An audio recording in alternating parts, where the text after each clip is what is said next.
வணக்கம் மனிதன் படத்தை வழக்கம் போல நம்ம தேவி தியேட்டர்ல சென்டர் செட். என்ன சார் இங்க என்னமா பண்ற? ஹனிமூன் போலியா? சார் வடிவேல் என்ன சொல்லியிருக்காரு? என்ன சொல்லியிருக்காரு? ககக போ சொல்லியிருக்காரு. புரியல சார். கடமை கண்ணியம் கட்டுப்பாடு அப்புறமா ஹனிமூன் போ அப்படின்றாரு. ஸோ கடமை தான் முக்கியம். நான் அதெல்லாம் ரிவ்யூ பண்ண வந்துட்டேன்.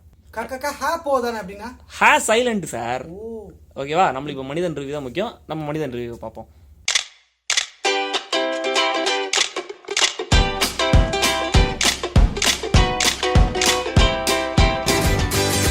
மனிதன் படத்துடைய கதை. உதயநிதி ஸ்டாலின் பொள்ளாச்சியில் ஒரு வேலைக்காவாத ஒரு லாயராக இருக்காரு. ஒரு சின்ன ஜாமீன் கூட எடுக்க தெரியாத ஒரு லாயர். எல்லாருமே சுற்றி அவரை கிண்டல் பண்ணுறாங்க. தன்னுடைய முறை பொண்ணு ஹன்சிகா ஒரு கேஸ் வின் பண்ணாதான் ஹன்சிகாவே கல்யாணம் பண்ண முடியும் அப்படின்ற மாதிரி ஒரு சுச்சுவேஷன். அந்த சுச்சுவேஷனில் அவர் வந்து இனிமேல் நான் வாதாடினா சென்னை ஹைகோர்ட்டில் தான் வாதாடுவான்னு சென்னை ஓடி வந்துட்டாரு. இங்கே ஆல்ரெடி ஒரு பெரிய ஹை ப்ரொஃபைல் கேஸ் ஒன்று நடந்துட்டு இருக்கு. ஒரு ஹிட் அண்ட் ரன் கேஸ். ஒரு பணக்கார பையன் இன்வால்வ் ஆயிருக்கான். அதில் பிரகாஷ் ராஜ் தான் லாயர். அவர் தான் வாதாடி அந்த பையனுக்கு விடுதலை வாங்கி கொடுத்துறாரு. அவர் ஒரு பயங்கர டெரரான ஒரு வக்கீல். தெய்வ திருமகள் நாசர் மாதிரி ஒரு பயங்கர டெரரான வக்கீல். அவர் எதிர்த்து யாருமே வாதாட முடியாதுன்ற மாதிரி சுச்சுவேஷன். ஸோ சந்தர்ப்ப சூழ்நிலை காரணமாக உதயநிதி ஸ்டாலின் அந்த கேஸை எடுத்து நடத்துகிற மாதிரி ஆயிடுது. ஸோ இதுக்கப்புறம் என்ன ஆச்சு? ஆப்வியஸாக என்ன ஆச்சுன்னு உங்களுக்கு தெரியும்.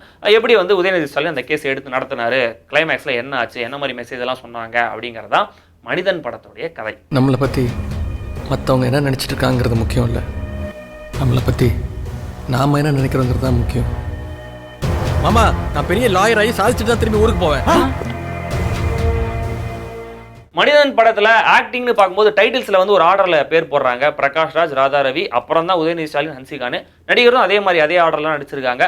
பிரகாஷ் ராஜ் வழக்கமான ஒரு வில்லத்தனமான ஒரு ரோல் பண்ணுவார் இல்லையா, அந்த கிராமத்தில் வந்து அருவாளம் தூக்கிட்டு. அதே வந்து கோர்ட்டில் அந்த கருப்பு கோட் போட்டு பண்ணியிருக்காரு. கொஞ்சம் அப்படி சத்தமாக பயங்கர ட்ரமாட்டிக்காக பேசுறது, அவர் சின்ன சின்ன மேனரிசம் அதெல்லாம் ரொம்ப பார்த்து பண்ணியிருக்காரு. பட் புதுசாக எதுவும் இல்லை. அவருடைய பெர்ஃபார்மன்ஸில் குறையும் சொல்ல முடியாது, நிறையும் சொல்ல முடியாது அப்படின்னு சொல்லலாம்.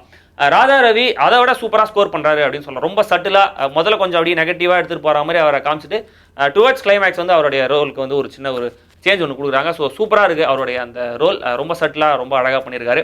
உதயநிதி ஸ்டாலின் இவர் இது வரைக்கும் அவர் நடித்த படத்துலேயே வந்து இந்த படத்துல கொஞ்சம் அவர் வந்து இமோட் பண்ணலாம் ட்ரை பண்ணியிருக்காரு. நிறைய அவருக்கு க்ளோஸ்அப் வச்சிருந்த மாதிரி நான் கவனித்த வரைக்கும் அது வந்து கொஞ்சம் ட்ரை பண்ணுறாரு. அவர் அந்த இன்னசென்ட்டாக அப்பாவித்தனமாக இந்த மாதிரி சுச்சுவேஷனில் மாட்டிக்கிட்டு ரியாக்ட் பண்ணுறதுலாம் அவர் கரெக்டாக பர்ஃபெக்டாக செட் ஆகுது. பட் இன்னும் கூட அவருடைய அந்த இமோஷனல் சீன்ஸை ஹேண்டில் பண்ணுறது இன்னும் கூட அவர் கொஞ்சம் பெட்டராக பண்ணலாம் அப்படின்னு தோணுது. மற்றபடி ஹீரோயின் ஹன்சிகா, அப்புறம் ஐஸ்வர்யா ராஜேஷ், அப்புறம் விவேக், இந்த மாதிரி நிறைய பேர் இருக்காங்க. அவங்க துணை நடிகர்கள் மாதிரி அந்த கரெக்டாக படத்துக்கு துணையாக அவங்க வந்துட்டு போயிருக்காங்க. Priya, I love you. உன்னை எப்படிடா நான் லவ் பண்ணேன். மதியோடைய சினிமாடோகிராஃபி, மணிகண்ட பாலாஜியோட எடிட்டிங், சந்தோஷ் நாராயணனுடைய பின்னணி இசை, மூணுமே படத்துக்கு பர்ஃபெக்டான ஒரு சிங்கில் கரெக்டாக செட் ஆயிருக்கு. பட் படத்துடைய பாடல்கள் ரொம்ப சுமாராக இருக்குது அப்படின்னு தான் சொல்லலாம். நிறைய பாடல்கள் இருக்கா மாதிரி ஒரு ஃபீல். ஆக்சுவலாக ஒரே ஒரு பாட்டை தான் பிச்சு நிறைய இடத்துல யூஸ் பண்ணியிருக்காங்க. பட் ஆனால் பேக்ரவுண்டில் வந்து ஒரு பாட்டை போட்டு மாண்டேஜ் போட்டு விட்டுறாங்களா, திடீர்னு ஒரு மியூசிக்கல் மாதிரியே ஒரு ஃபீல். டயலாக் பதிலாக பாட்டை வச்சு நிரப்பிடுறாங்களோ அப்படின்ற மாதிரியான ஒரு ஃபீல் இருக்குது. அதே மாதிரி ஆர்ட் ஒர்க் ஸ்ரீதரன் ஒருத்தர் பண்ணியிருக்காரு. இந்த கோர்ட் செட்டாக இருக்கட்டும், அப்புறம் உதயநிதி ஸ்டாலின் தங்கியிருக்கிற அந்த மேன்ஷனாக இருக்கட்டும், ரெண்டு இடத்துலையுமே ஆர்ட் ஒர்க் வந்து ரொம்ப எக்ஸலண்ட்டாக இருந்துச்சு. அப்புறம் கிராஃபிக்ஸில் வந்து இந்த எலியெல்லாம் கிரியேட் பண்ணியிருக்காங்க. எனக்கு தெரிஞ்சு க்ளோஸ்அப்பில் வந்து நெஜா எலியை காமிச்சிட்டு டாப் ஆங்கிளில் மட்டும் கிராஃபிக்ஸ் எலியை காமிச்ச மாதிரி இருந்துச்சு. அதை கொஞ்சம் நம்ம விசாரிக்கணும். அந்த ஆதிசேஷத்தை முறைக்கிறதுக்கு பேசாம இங்கிருந்து குதிச்சு நீ செத்துடலாம்டா. அந்த சக்தி நான் ஒரு எஸ்எம்எஸ் அனுப்பிச்சா போதும், அட்ரஸ் இல்லாம போயிடும். Just bloody SMS. Jolly LLB அப்படின்ற ஒரு ஹிந்தி படத்துடைய ரீமேக் தான் மனிதன். மனிதன் படத்துடைய மிகப்பெரிய ப்ளஸ் படத்துடைய அந்த டெக்னிக்கல் ஆஸ்பெக்ட்ஸ். படம் வந்து விஷுவலி ரொம்ப நல்ல படமாக இருக்குது. அப்படி நல்லா கண்ணில் ஊற்றிக்கிற மாதிரியான ஒரு சினிமாடோகிராஃபி அப்படின்னு சொல்லலாம். அதே மாதிரி லீட் பேர் அவங்களுடைய ரொமான்டிக் ட்ராக் வச்சு பெருசாக ஒரு 4-5 டூயட்லாம் போடல. படத்தை ஒரே ஒரு டூயட் வச்சிருக்காங்க, அதோட விட்டுடுறாங்க. ஸோ அதுவும் ஒரு கொஞ்சம் ஆறுதலான விஷயம். அதே மாதிரி படம் எங்கேயும் ஒரு வல்கரான ஒரு காமெடி, ரொம்ப ஒரு மோசமான ஒரு விஷயம்லாம் படத்தில் வந்து எங்கேயுமே இல்லை. ரொம்ப டீசெண்டாக படத்தை கொண்டு போயிருக்காங்க. விவேकोடைய வைஃபாக ஒரு கேரக்டர் கொண்டு வராங்க உள்ள.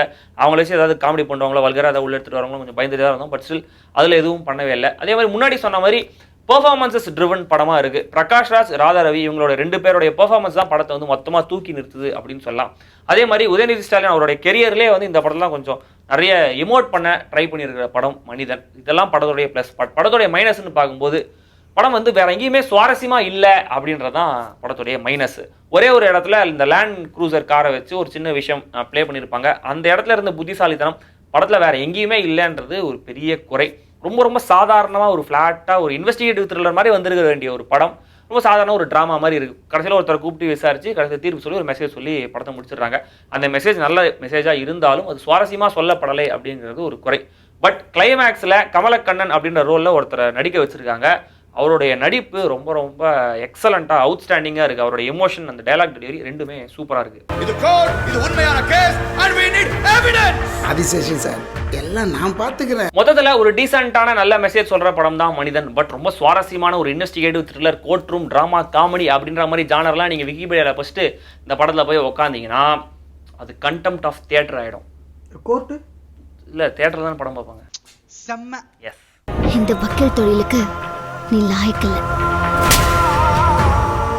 போன ரிவ்யூ மாதிரியே இந்த ரிவ்யூவும் வீட்டிலேருந்தே சொல்லலாம் அப்படின்னு நினச்சேன். ஆனால் வெற்றிவேல் ரிவ்யூவில் நிறைய பேர் ஆடியோ சீரியல் கமெண்ட் போட்டிருந்தாங்க. நம்மளுக்கு குவாலிட்டி தான் முக்கியம், மக்கள் தான் முக்கியம். அதனால் கோயிலெலாம் போனோம்னாங்க. பட் வைஃப் கிட்ட பர்மிஷன் வாங்கிட்டு எனக்காக மக்கள் நிறைய பேர் காத்திருப்பாங்க, அதனால் ரிவ்யூ சொல்லிட்டு நான் வரேன் அப்படின்ட்டு டேரெக்டாக ஸ்டூடியோவே வந்து நான் உங்களுக்கு ரிவ்யூ சொல்கிறேன்.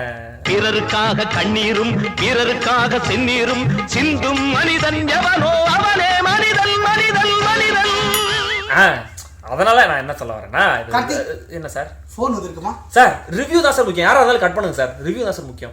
சார் அதனால என்ன சொல்ல வரேன்னா சார், என்ன சார், யார் சார் ஃபோன் நம்ம வைஃப்மா. வைஃபா? Backup sir.